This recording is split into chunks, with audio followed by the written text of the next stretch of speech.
নিজেই নিজেকে রুকিয়া করবেন, তাবিজ ঝুলাবেন না। তাবিজ ঝুলাতে বিশ্বনবী নিষেধ করেছেন।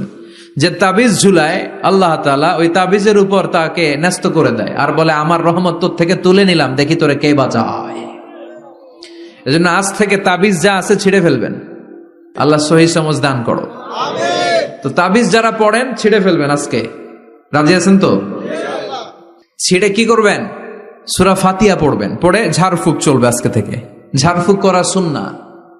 আর তাবিজ দেয়া হচ্ছে বিদআহ, যেটা বিশ্বনবী শেখায় নাই, সাহাবারা শিখায় নাই, ওইটাতে আমরা যাব না। ঝাড়ফুঁক করবেন। আয়াতুল কুরসি পড়লে জিনভূত আসতে পারে? কথা বলেন। সূরা ফাতিহা পড়লে আর অসুস্থতা থাকতে পারে? বিশ্বনবীর সাহাবারা একবার সফরে বেরোলেন।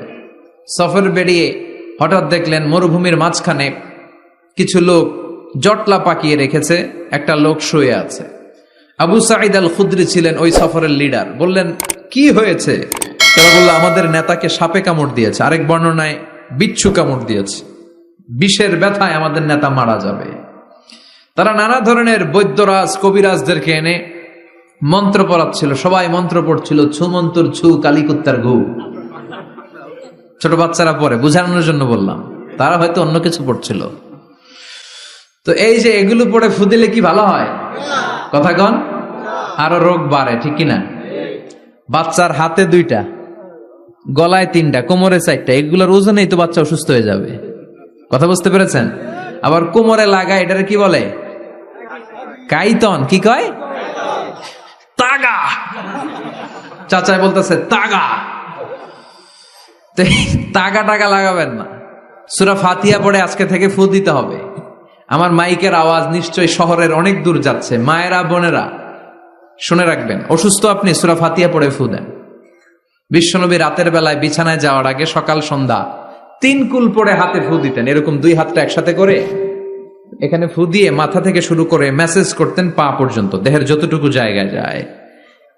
সূরাতুল ইখলাস, সূরাতুল ফালাক, সূরাতুন নাস, এই 3টা সূরাকে একসাথে বলে কুল আস-সালাসা, মানে 3 কুল। কি বলে?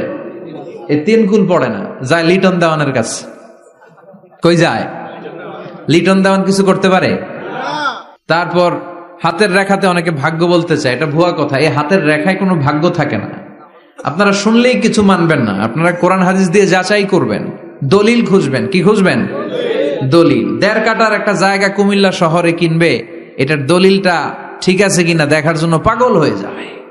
নিজে বুঝে না, আরেকজনের কাছে যায় যে পাক্কা বুঝে, দেখেন দলিলটা ঠিক আছে কিনা। তো 1.5 কাঠা জায়গার দলিল ঠিক আছে কিনা পাগল হয়ে গেলেন। যেই জান্নাতের দাম গোটা দুনিয়াটারে 10,000 বার বিক্রি করলেও জান্নাতের একটা চেয়ারের দাম হবে না, ঠিক কিনা?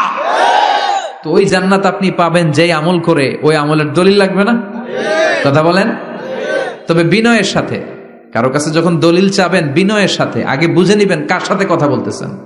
You have to know who you are talking with, you don't know who you are dealing with. অনেকে জানে না কার সাথে কেমন করে কথা বলতে হয়।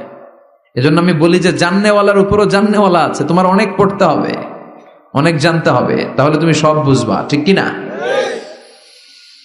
তো আমরা ঝাড়ফুঁক করব। আবু সাঈদ খুদরি বলল এই ছুমন্তর সু কালিকুত্তার ঘু, এটাতে কিছু হবে না। আমার কাছে এমন জিনিস আছে, এটা দিয়ে ফু দিলে ভালো করে দেয় কে?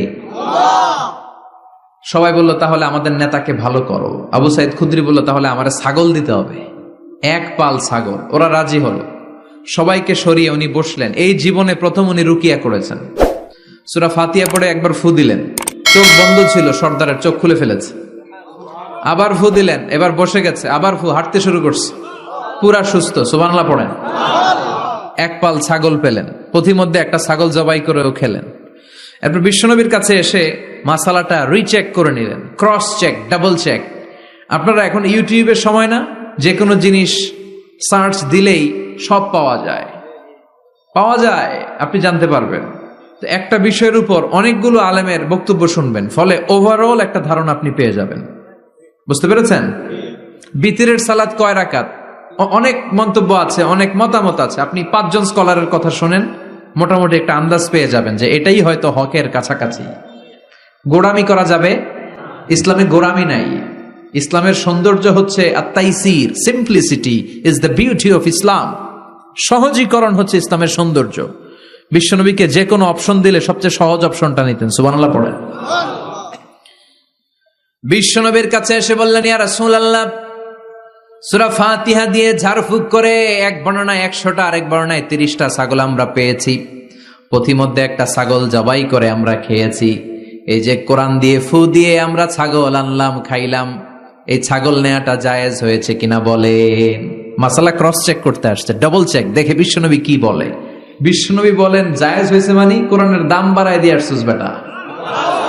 আল্লাহু আকবার। কোরআনের দাম তোমরা বাড়িয়ে দিয়ে এসেছো। 30টা বা 100টা ছাগল যাই পাইছো তোমরা, ভাগ বটোয়ারার পরে 2-1টা থাকলে আমারও দিও। তো এটাকে বলে সূরাতুশ শিফা। কোরআনের ভেতরে শিফা দিয়েছে কে? ওয়া নুনাজ্জিলু মিনাল কুরআনি মা হুয়া শিফাউন ওয়া রাহমাতুল লিল মুমিনিন ওয়া লা ইয়াজিদুল যালিমিনা ইল্লা খাসারা।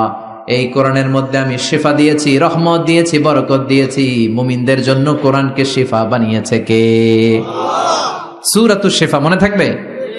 এই যে পীর সাহেব হুজুরের কাছে যে আসেন ফু দেওয়ার জন্য, যে হুজুর ফু দেন, হুজুর কি পড়ে ফু দেয় জানেন?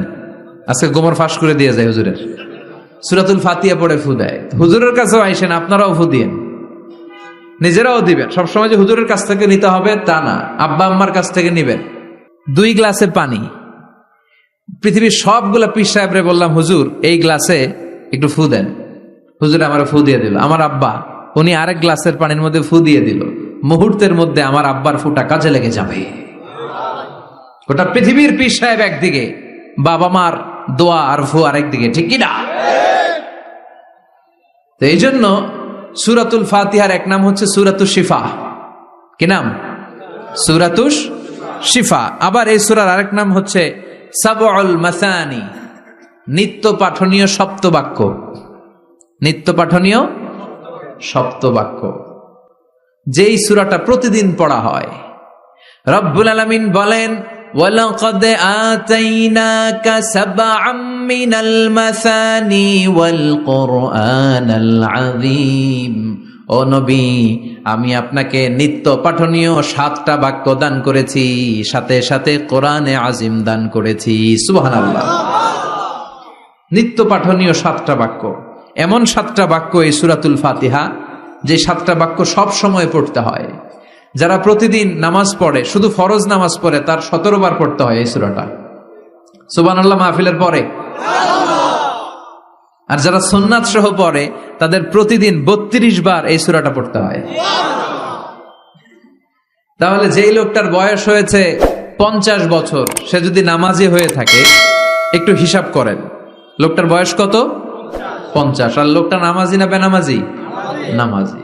নামাজি লোক বয়স 50 বছর, তাহলে এই 50 বছরে সে যে কত লক্ষবার সূরা ফাতিহা পড়ছে ও নিজে জানে?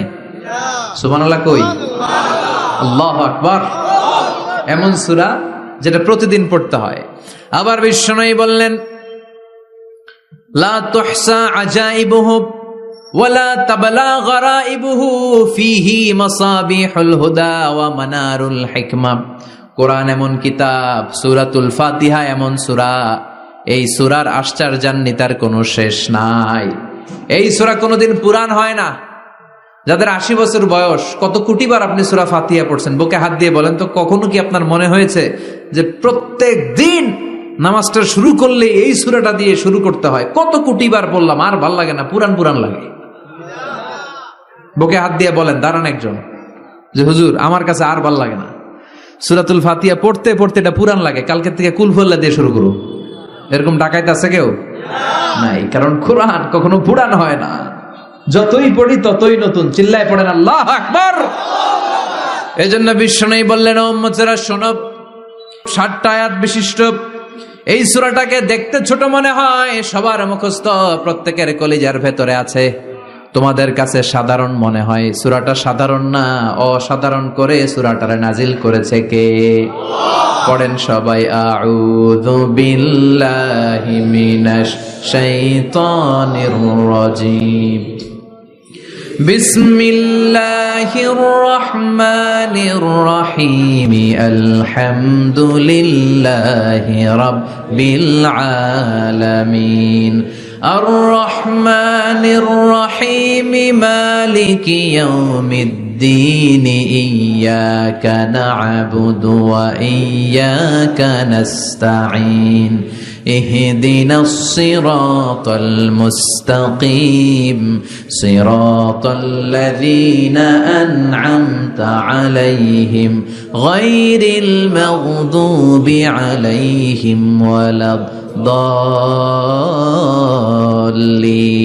চিল্লায় পড়েন আমিন আর জোরে আমিন।